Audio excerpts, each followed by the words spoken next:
An ordinary Tuesday morning flight turned into a race against death when both pilots collapsed at 30,000 feet.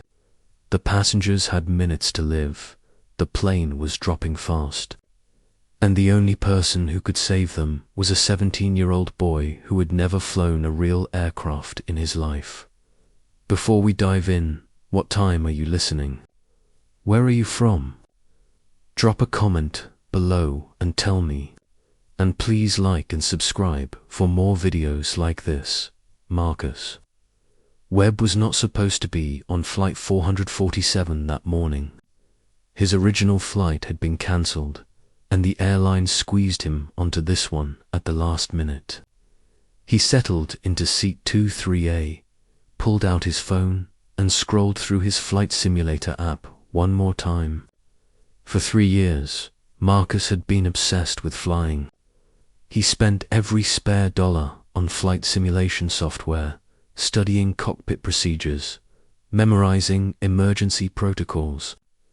His bedroom walls were covered with cockpit diagrams and aviation charts.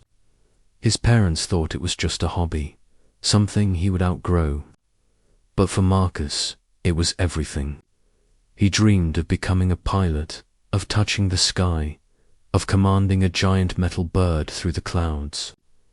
At 17, he was still 2 years away from even starting flight school. Still, he studied like his life depended on it. He knew the systems of a Boeing 737 better than most people knew their own cars. He understood the instruments, the controls, the 1,000 tiny details that kept a plane in the air. But knowing something in theory and doing it in reality were two completely different things. As the plane took off from Denver International Airport, Marcus watched the ground fall away beneath them. 214 passengers were on board, heading to Seattle for business meetings, family reunions, new beginnings. The flight attendants moved through the aisles with practiced smiles, offering drinks and snacks. Everything seemed perfectly normal. Marcus put in his earbuds and closed his eyes, thinking about the flight simulator session he had planned for that evening. He was getting good, really good. Last week, he had successfully landed a simulated 737 in zero visibility conditions.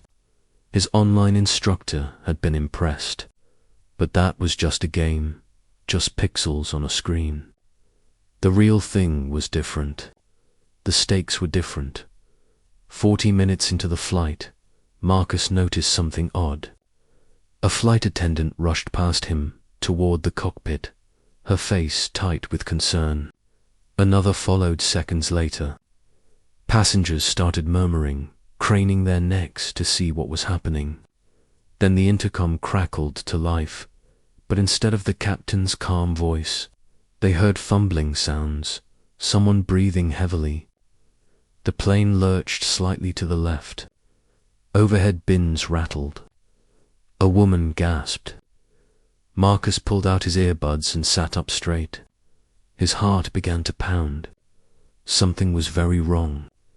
The lead flight attendant, a woman named Patricia with 20 years of experience, emerged from the cockpit.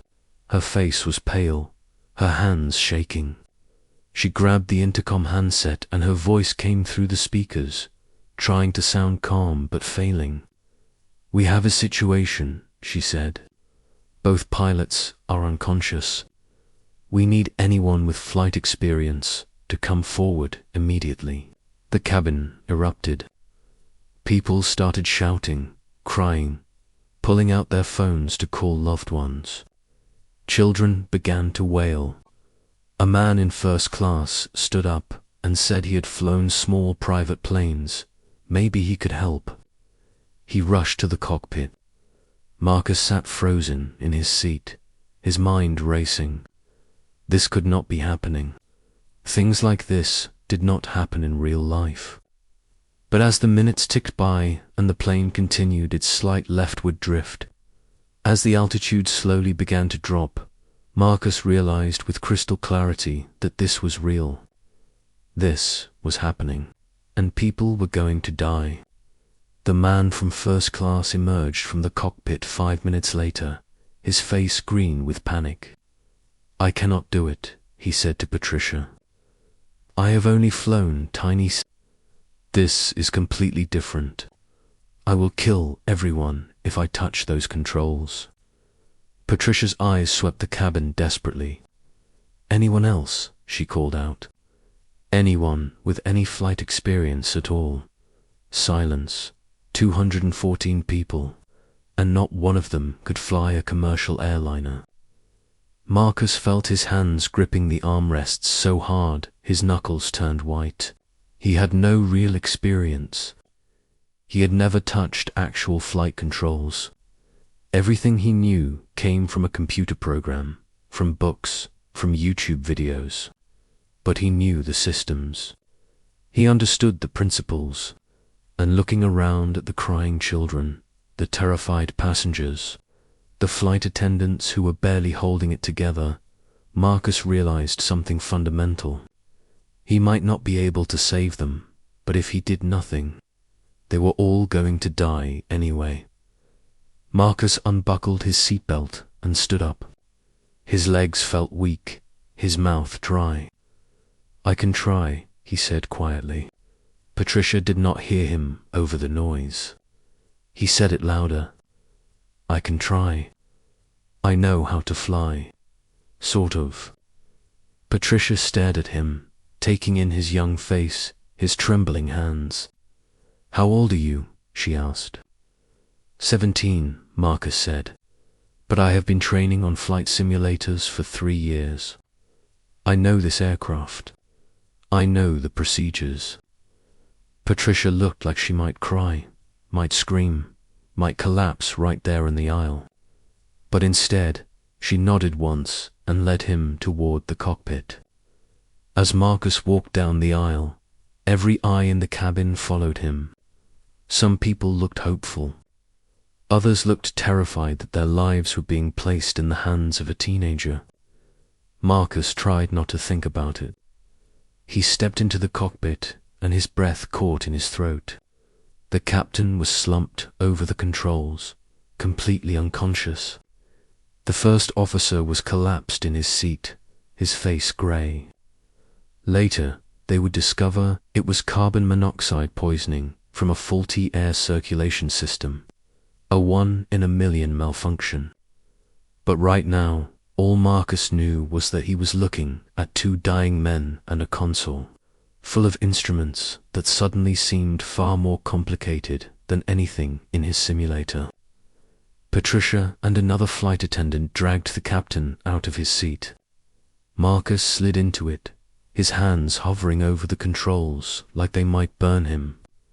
The plane was still drifting left, still losing altitude, dropping through 28,000 feet now. Alarms were starting to sound. Marcus forced himself to breathe, to think, to remember his training. First things first, he told himself. Level the aircraft. His hands found the yoke and he gently corrected the leftward drift, bringing the plane back to level. The horizon line on the primary flight display straightened out. "Okay," Marcus whispered. "Okay, I can do this." But leveling the plane was just the beginning. They were still losing altitude, dropping 100 feet per minute. Marcus scanned the instrument panel, found the autopilot controls. His simulator training kicked in and his hands moved with more confidence now, adjusting the autopilot settings, stabilizing their altitude at 27,000 feet. The descent stopped. Behind him, Patricia was on the radio, talking to air traffic control, explaining the impossible situation. Marcus could hear the controller's voice, tight with controlled panic, asking questions, trying to assess the situation. "He is just a kid," Patricia was saying. "He has only used simulators. I do not know if he can land this thing." The controller's voice came back through the speaker, calmer now, more focused. "Marcus, can you hear me? My name is Robert Chen. I am a senior air traffic controller, and I have been doing this for 15 years. We are going to get through this together. Marcus grabbed the radio handset with a shaking hand. I can hear you, he said. Robert started talking, his voice steady and reassuring. First, tell me what you see. What instruments are in front of you? Marcus described the panel, the altitude indicator, the heading, the airspeed. Good, Robert said. You are doing great. The plane is stable. That is the hard part done. Now we just need to get you to an airport and on the ground. Easy, right? Marcus almost laughed. Nothing about this was easy.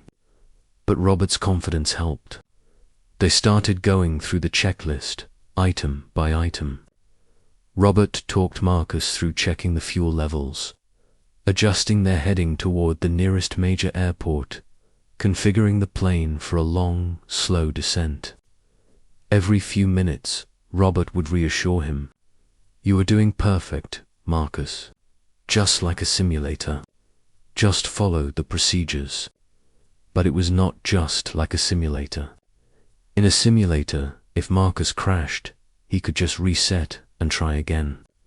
Here, 214 lives depended on every decision he made. His hands were slick with sweat on the yoke. His heart hammered so hard he thought it might burst through his chest. Behind him, he could hear Patricia updating the passengers, trying to keep them calm. Word had spread through the cabin that a teenage boy was flying the plane. Some people were praying. Some were writing goodbye messages on their phones. Others just sat in stunned silence, watching the clouds drift past their windows, wondering if they would ever see the ground again.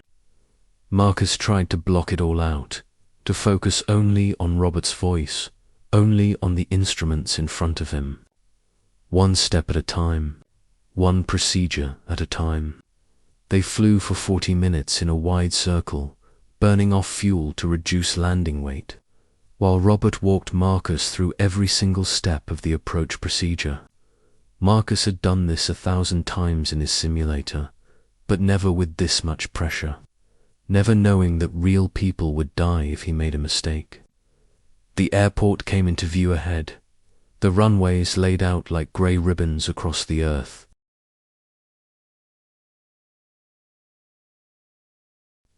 Emergency vehicles were already lining the runway, fire trucks and ambulances, preparing for the worst.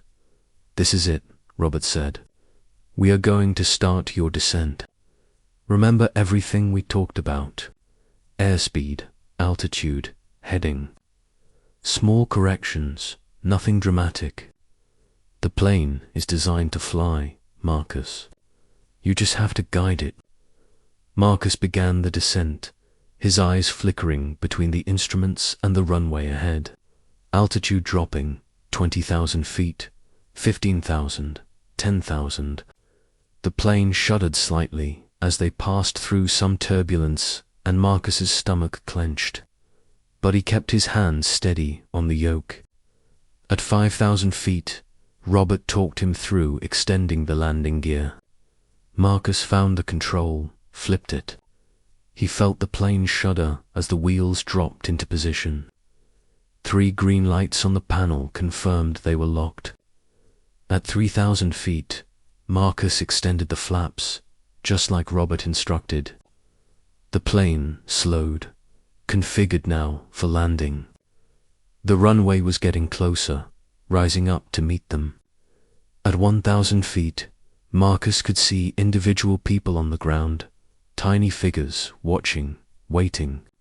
His hands were shaking so badly now, he could barely hold the yoke. This was it. Everything came down to the next 60 seconds. You are too high, Robert said calmly. Push the nose down slightly, bleed off some altitude. Marcus pushed forward on the yoke. The nose dipped. The runway filled his windscreen. 500 feet. You were doing great, Marcus. Just a little more. Watch your airspeed. Marcus was flying on pure instinct now, making tiny corrections, feeling the plane respond to his touch. It was alive under his hands, tons of metal and fuel and 214 human lives, all balanced on the edge of disaster. 200 feet. Almost there, Marcus. When you are 50 feet up, start your flare. Pull back gently on the yoke, raise the nose, let the back wheels touch first. Marcus nodded, even though Robert could not see him. The ground was right there, rushing up. 50 feet. Marcus pulled back on the yoke. The nose came up. 40 feet. 30 feet. The plane seemed to float for a moment, suspended between sky and earth. 20 feet. 10 feet. The back wheels kissed the runway with a jolt. The plane bounced slightly, came back down. The nose wheel touched. Marcus's hands flew to the thrust reversers, just like he had practiced, slowing the plane. They were down. They were down and they were alive.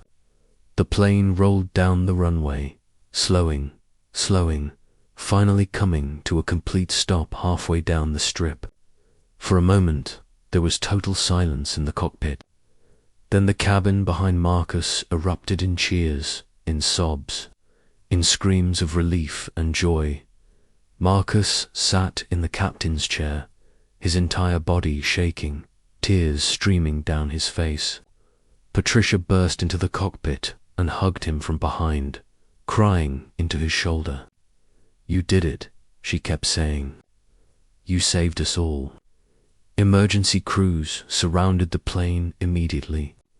Paramedics rushed aboard to treat the two pilots, who were both still alive, barely, but alive.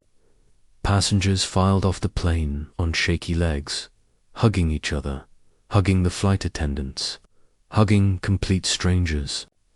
Several of them stopped to look at Marcus, this skinny 17-year-old kid who had just done the impossible.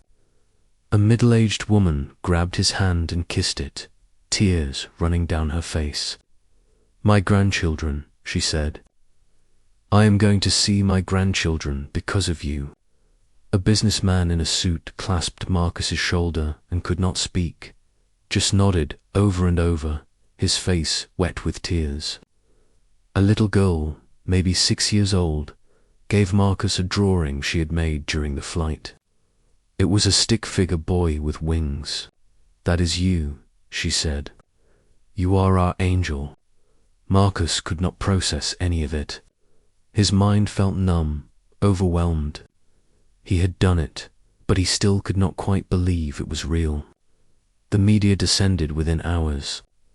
Marcus's face was on every news channel, every website, every newspaper. The teenage hero who landed a plane. The flight simulator kid who saved 214 lives. His parents, who had driven to the airport in a panic when they heard about the emergency, held him tight and would not let go.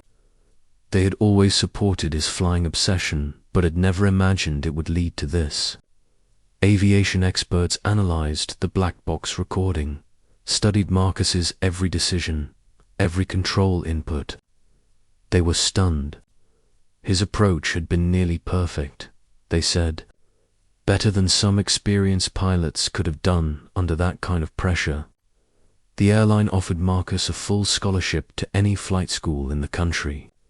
The FAA fast-tracked his pilot certification process. Messages poured in from around the world, people calling him a hero, an inspiration, proof that courage and preparation could overcome impossible odds. But Marcus did not feel like a hero. Late at night, alone in his room, he would replay those terrifying minutes in his mind and think about all the things that could have gone wrong, all the ways he could have failed. He thought about the two pilots who survived but whose careers were over, whose lives were forever changed by that faulty valve, that invisible poison. He thought about the little girl who had given him the drawing. about the grandmother who would see her grandchildren grow up, about all those lives that had been balanced on the edge of a knife. 6 months later, Marcus enrolled in flight school. His instructors said they had never seen anyone learn so fast, fly with such natural skill. Of course, they knew his story. Everyone knew his story. But Marcus did not want to be famous. He wanted to be good. He wanted to earn the trust that 214 people had placed in him that day. He wanted to make sure that if he ever found himself in a cockpit again with lives depending on him, he would be ready. Not because of luck, not because of some miracle, but because he had the skill, the knowledge, the training to handle anything that came his way. The passengers from Flight 447 stayed in touch. They formed a group, meeting once a year on the anniversary of the flight. They called themselves the Lucky Ones. At their first reunion, they presented Marcus with a plaque. It read, "To Marcus Webb, who gave us a second chance at life." Every name from the flight was engraved on the back. Marcus kept it on his wall, next to his cockpit diagrams and his aviation charts. Sometimes he would look at it and remember that day. Remember the fear, the impossible choice, the moment when everything hung in the balance. And he would think about how life can change in an instant, how ordinary people can do extraordinary things when they have to, how 3 years of sitting in his bedroom with a flight simulator had prepared him for the one moment when it truly mattered. Marcus Webb earned his commercial pilot's license at 19, the youngest person in his class. Today, he flies for a major airline, carrying passengers safely across the country. He never talks about Flight 447 unless someone asks. But every time he sits in a cockpit, every time he goes through the pre-flight checklist, every time he takes off and lands, he remembers. He remembers what it feels like to hold lives in your hands. He remembers that flying is not just a skill, it is a responsibility, and he remembers that being prepared, being dedicated, being willing to step up when no one else can, those things matter more than age, more than experience, more than anything else. Because on that ordinary Tuesday morning, when both pilots collapsed and the plane started to fall, Marcus Webb was ready, and that made all the difference. So if you like this video, please like and subscribe for more videos like this.